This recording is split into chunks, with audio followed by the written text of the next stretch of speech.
Why do you think no treatments have been developed in the last 20 years? Just wondered what your view was on Right. that as a layperson.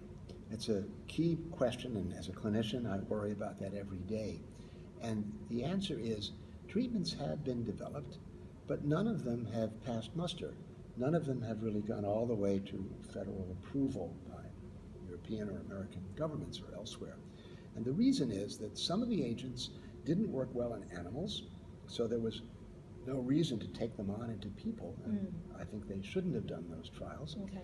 And some looked like they worked in animals, but that didn't work well in people. So the reason for 20 years we've done a lot of work and nothing has worked is because we haven't hit on the right combination between a strongly effective drug that works in animal models, then is taken to humans, and is safe and doesn't cause us to have side effects that prevent us from dosing.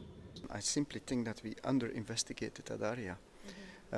So if you compare with cancer, for instance, I think that dementia, if you look at it as a disorder, the problem and the difficulties which we have to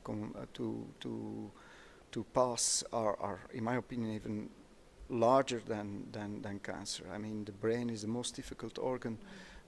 It's also the most unique organ of all. I mean, it's most away from animals and models, and we also know much less about the brain, how it works and how it's built, than from any other organ in the body. So that's on the one side.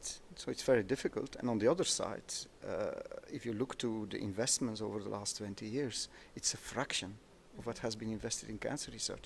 It's only the last years that we see increase. So what I think is if we put more brains on this problem, I would be very surprised that wouldn't help. I think that we're at the stage now where we actually have good potential treatments. We have great interventions to test. These are drugs that we know now get in the brain and block the key pathophysiological steps that go on to produce Alzheimer's disease.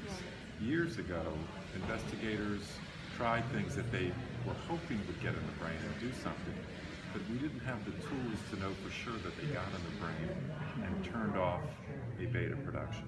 Now we know that we have drugs that get in the brain and turn off the key steps and the processes that cause dementia.